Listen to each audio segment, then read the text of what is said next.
Dave Hilton says, why is it I keep hearing on the news about how our economy is steadily improving? It just seems like I'm getting conflicting views from conservative media, mainstream media, and even in reality. What makes them so confident the economy is doing so well, especially when middle classers like myself are struggling every day just to make ends meet? It's a great question. Dave, if you take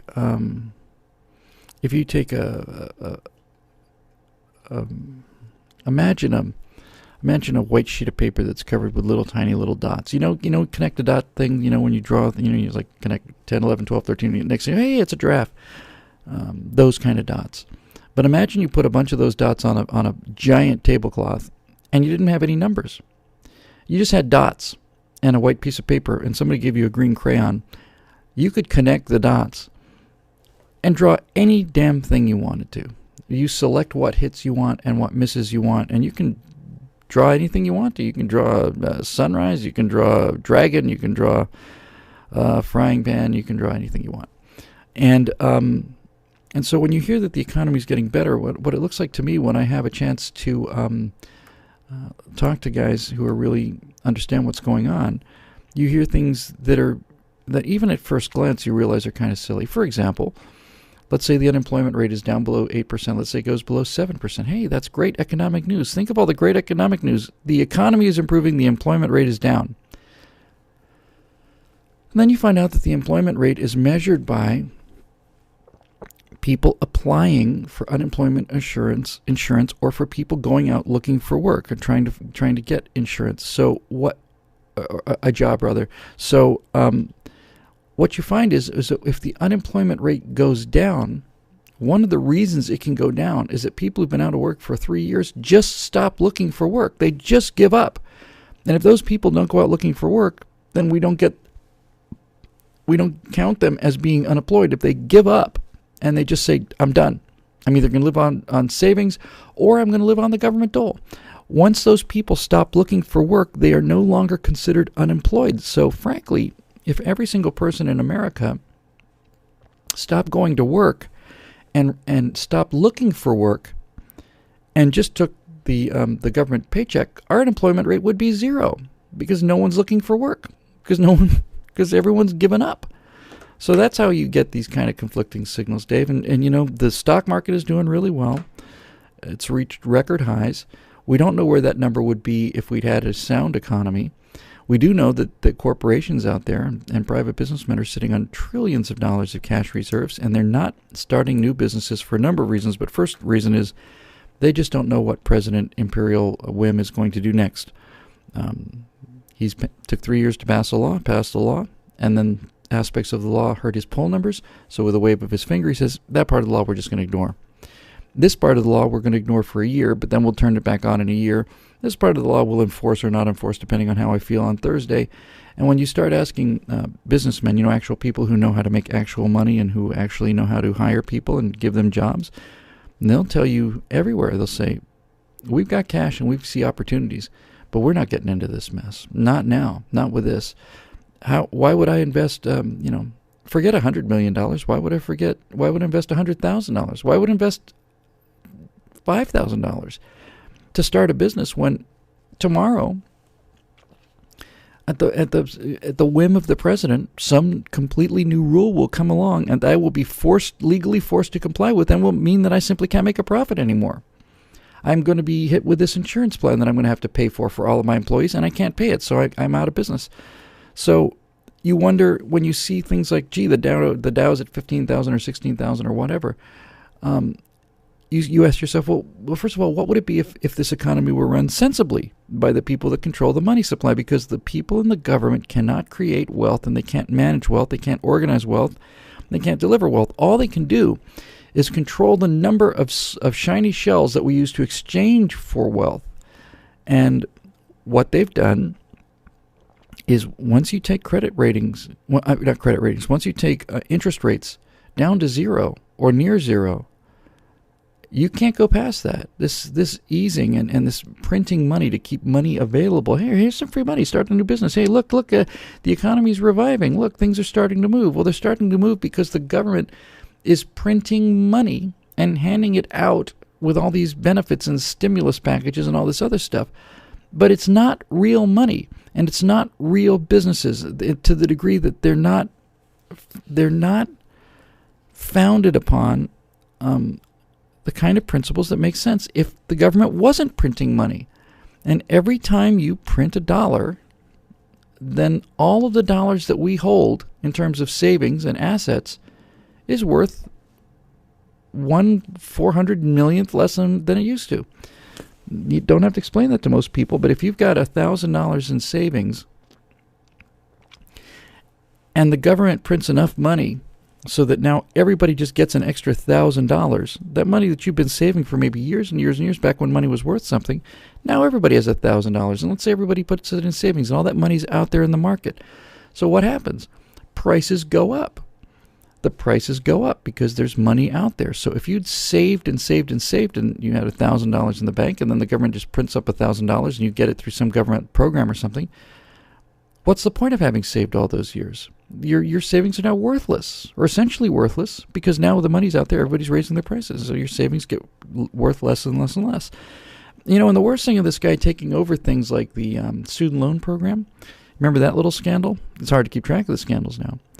But back a year or two ago, it was a pretty big deal when Obamacare passed. They also took over student loans. So instead of a bank loaning a kid money for a college education, which is what happened to me, the government hands them out. And then the government says, we're going to charge you this really low interest rate, and you can, spend $300,000 on getting your degree in medieval Renaissance poetry, Italian Renaissance poetry, and if you go work for the government, then you won't have to pay it back. And when you start realizing that the government is backing these student loans and putting today's college graduates into $400,000 worth of debt, you realize of all of the problems and all of the evil that this costs, the one thing that really is the most offensive to me is that it makes chumps out of all of you good, decent, sane, hard-working people who could have bought a large screen TV, or you could have bought a trip to, Thailand or Australia or Germany, or you could have seen the Alps, or you could have gone to a solar eclipse, or you could have bought a big screen TV, or you could have done something.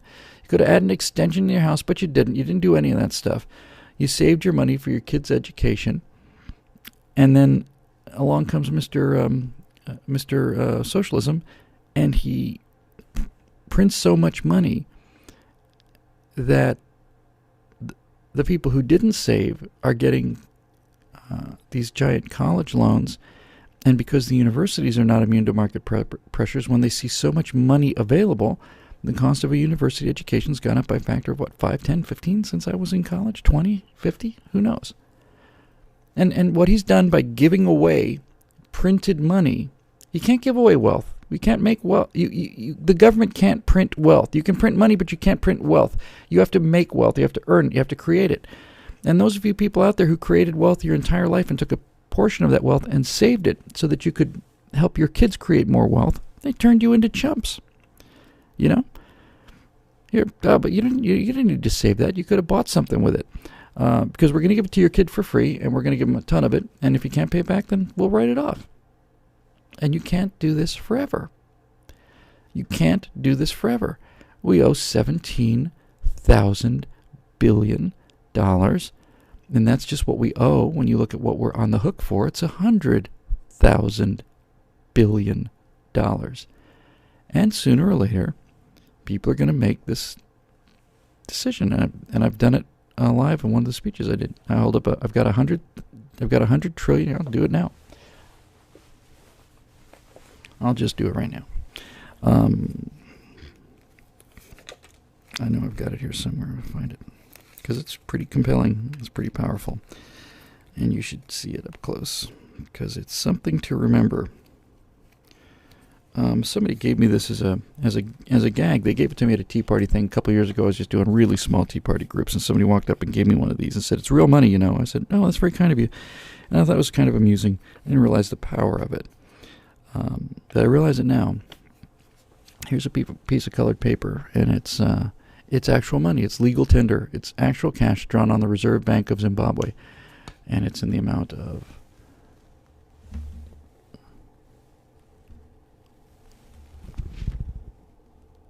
Can y'all read that? I carry with me a banknote in the amount of $100 trillion. And it's got a picture of a pile of rocks on it. $100 trillion. This is legal money. This is not a joke. It's not a gag. It's worth about $4, I think, something. So here's a piece of paper that says, hey, pay to the bearer $100 trillion. Here's another piece of paper. Same thing. No different. It's a piece of paper. It's got pictures on it and a number on it. And this one has got a picture of Andrew Jackson on it, and it says $20 on it. And if you put any of these two down anywhere in the world on a bar table or on the top of a car in Bangladesh or in Mogadishu or in Buenos Aires or wherever, you put these two things down, everybody will take this one and not this one because they still believe that this piece of paper can buy something and this one can't. But no one believes that this is worth anything because they know that the economy is. There's no economy behind that. There's no credit. And what credit really means when you get right down to it is no one believes in this piece of paper. People still believe to some degree in this piece of paper. So if I work my tail off or do whatever I want to do, or I'm going to drive somebody around town in a cab, I'll take this piece of paper in exchange for my effort and my sweat. But I won't take this one because I think this is just a worthless piece of paper with a number on it. And what is this? It's exactly the same thing.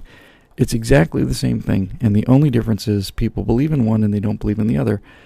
And when you stop believing in this, it's game over.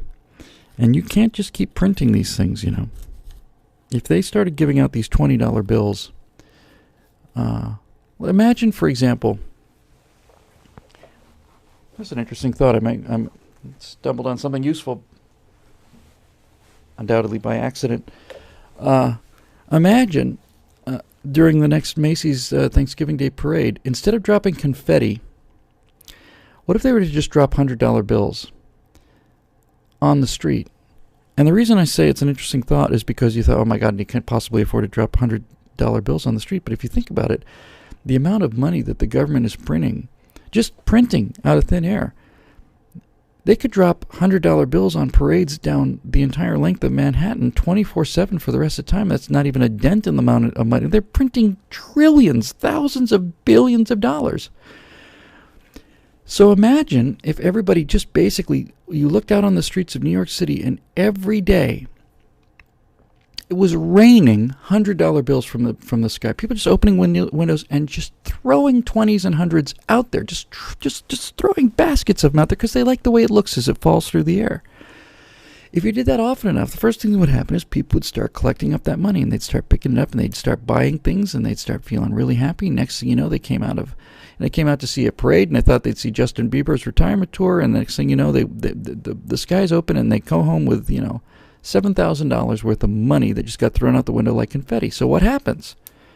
Now everybody who was at the parade routes got $5,000 or $3,000 or $7,000 or $10,000 they didn't have before. So what are they going to do? If you look at Manhattan as a little microcosm for any limited system like the U.S. economy, let's say, if they start doing parades every day and they're dropping hundreds and thousands of dollars out the windows, now everybody goes home. They're left with nothing, but now they go home with $5,000 in their pockets. So what are they going to do? They're going to go down to Best Buy and they're going to go down to the they're not going to go to the cheap restaurants. They're going to go to the expensive restaurants. They're going to start ordering steak dinners that used to cost $50, $60, $80. They're going to buy TV sets that used to cost $500.